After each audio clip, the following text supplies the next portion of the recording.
देखिए, इस देश में जो कानून बना था रोजगार का, इस दुनिया में बहुत सारे देश हैं। किसी भी देश के अंदर कानून नहीं है, योजनाएं हैं, स्कीम्स हैं। मन माने तरीके से लोग कभी कभी रोजगार देते थे। जब राजस्थान में अकाल पड़ते थे तब रिलीफ वर्क होता था, तो अधिकारी, प्रशासन के लोग, एमएलए एमपी मन माने तरीके से सीमा बांध देते, इतने दिन काम करेंगे, इसको काम देंगे। सोनिया गांधी जी कांग्रेस पार्टी ने एक कानून बनाया, अधिकार दिया कि प्रत्येक ग्रामीण क्षेत्र में रहने वाले परिवार के एक सदस्य को 100 दिन का हक दिया था। धीरे धीरे इसको कमजोर किया गया। मुझे याद है 2014 में जब प्रधानमंत्री मोदी पहली बार सदन में बोल रहे थे तो कह रहे थे कि ये नरेगा जो है ये कांग्रेस की ऐतिहासिक भूल है। 11 साल तक इस स्कीम को उन्होंने चलने दिया, लेकिन धीरे धीरे इसको खोखला किया।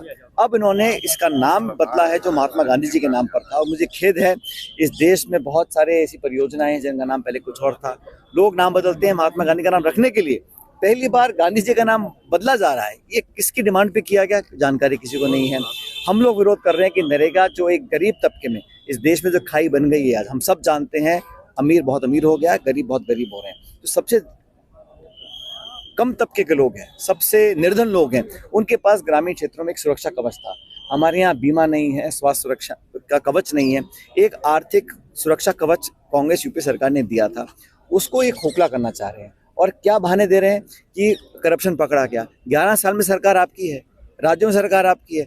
अगर करप्शन हुआ है तो पकड़ने सजा दें उसको, लेकिन ये स्कीम को खत्म करने की ओर बढ़ रहे हैं। और पूरे देश में कांग्रेस पार्टी, इंडिया अलायंस, आम जन इसके विरोध में है। अब कह रहे हैं कि हम इसको नरेगा 2.2 कर रहे हैं, मतलब हम 100 का 125 दिन कर रहे हैं। 100 दिन तो पूरे हो नहीं रहे, बजट कम कर रहे हैं। पहले निर्णय गांव में ले जाते थे, गांव में पंचायत होती थी, पंच, वार्ड पंच, सरपंच बैठ के निर्णय करते थे, कहाँ कुआं खुदेगा, कहाँ सड़क बनेगी, कहाँ स्कूल का निर्माण होगा। अब केंद्र पूरा केंद्रित कर दिया गया है, राजधानी से निर्णय होंगे कि कौन से काम कर सकते हैं। बजट की सीमा लगा दी गई। पहले कोई सरपंच अगर एक्टिव होता था तो कोई सीमा नहीं थी, 100 करोड़ के काम एक गांव में हो सकते थे। अब बजट की सीमा लगा दी है। और पहले 90-10 का रेशो था, 90% भारत सरकार पैसा देती थी, 10% राज्य सरकार देती थी। अब 60-40 कर दिया। कौन सी राज्य सरकार है जो इतना बोझ वहन कर सकती है। मतलब ये पिछले दरवाजे से इस नरेगा को खत्म करना चाहते हैं। और मुझे लग रहा है कि बजाय कोई सकारात्मक काम करें, बड़े बड़े उद्योगपतियों के लिए आप निजीकरण कर दीजिएगा, एयरपोर्ट का, हवाई अड्डे का, रेलवे का, बांध का, खान का। और जो गरीब तबका है, जिस पास एकमात्र साधन था अपने जीवन में एक सुरक्षा, विश्वास पैदा करने का कि हमें कल कुछ नहीं होगा, हमारी जेब में 2 रुपये आएंगे, उसको धीरे धीरे खत्म करना चाहते हैं। इसको लेकर पूरे देश में हम आंदोलन कर रहे हैं। मैं अलग अलग राज्यों में गया हूँ, सब जगह इसका विरोध है।